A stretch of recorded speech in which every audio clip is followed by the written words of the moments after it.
Hello, this is Pastor Malin Smith, and I welcome you once again to our ongoing study, What Makes for Sound Doctrine? Touring Bible Doctrine by Catechism.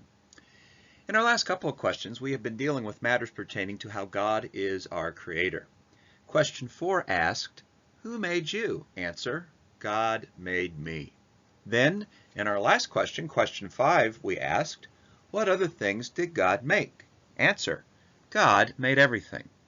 Well, today, we are asking, who made God? Now, that's a very curious question. And the answer given is, no one made God. He is eternal. Dr. Norman Geisler, a renowned Christian apologist, was once asked this very question by one of his grandchildren, to which he replied, quote, Who made God? Well, no one did. He was not made. He has always existed. Only things that had a beginning, like the world, need a maker. God had no beginning, so God did not need to be made, end quote. Dr. Wayne Grudem, a theologian, he answers the question as to what is eternity. So whenever we say God is eternal, what do we mean by that? Well, his definition is, quote, God has no beginning, end, or succession of moments in his own being, and he sees all time equally vividly, yet God sees events in time, and he acts in time. So maybe just by way of illustration, you can see there in the corner of the diagram, you have God, and then in terms of how he views all moments of time, there is creation, there is the life of Christ.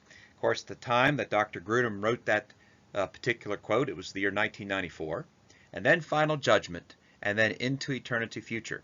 God sees all of time all at once, and it's hard for us to grasp that. When I was preparing to make this video, for example, I had to make each and every one of these slides, and that represented a succession of moments. Yet, for God, he's able to see all the slides all at once.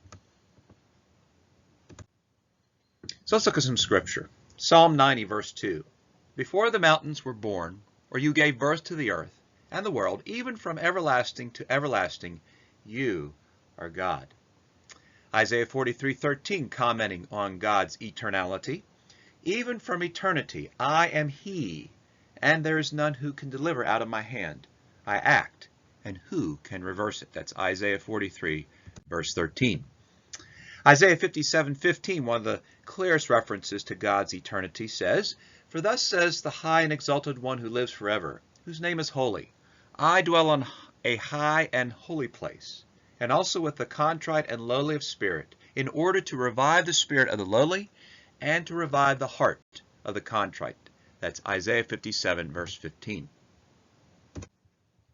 The Baptist Confession of Faith, 1689, in chapter 3, paragraph 1, notes, God hath decreed in himself, from all eternity, by the most wise and holy counsel of his own will, freely and unchangeably, all things whatsoever comes to pass.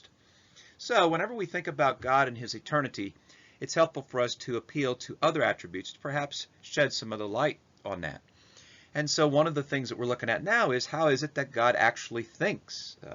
What do we talk about when we talk about God's eternity in reference to his mind? Well, we talk about what's called the decree of God. And author A.W. Pink notes, quote, the decree of God is his purpose or determination with respect to future things. We have used the singular number as Scripture does, and then he references Romans 8:28 and Ephesians 3:11, because there was only one act of his infinite mind about future things, end quote. So if you can really think about it for a moment, when God decreed to create our world, he didn't have to think about this moment and that moment and that moment. He had it all in his mind all at once. And because God is eternal without beginning, there was never a time in his mental life when he did not have our version of the world, hence the decree. Few more passages that speaks about God's eternity. Hebrews 1:10-12. And you, O Lord, in the beginning laid the foundation of the earth, and the heavens are the works of your hands. They will perish, but you remain, and they all will become old like a garment. And like a mantle you will roll them up, like a garment they will also be changed, but you are the same, and your years will not come to an end. Note there again, verse 10. And you, Lord, in the beginning laid the foundation of the earth, and the heavens are the works of your hands. And then verses 11 and 12 gives a striking illustration of this. That is, how history is likened unto a garment. Perhaps if you're doing laundry, for example, and you throw your clothes into the washing machine, we can think about that as likened unto time itself.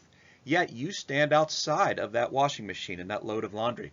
And so the writer of Hebrews here, he compares time and history itself as to a rolled up garment. And God, of course, being eternal, is not controlled by time because he stands outside of time. And yet we also understand in Scripture that God is nonetheless able to interact in time. One more passage dealing with God's eternity. Revelation 22:13. I am the Alpha and Omega, the first and the last, the beginning and the end. So today's question once more. Who made God?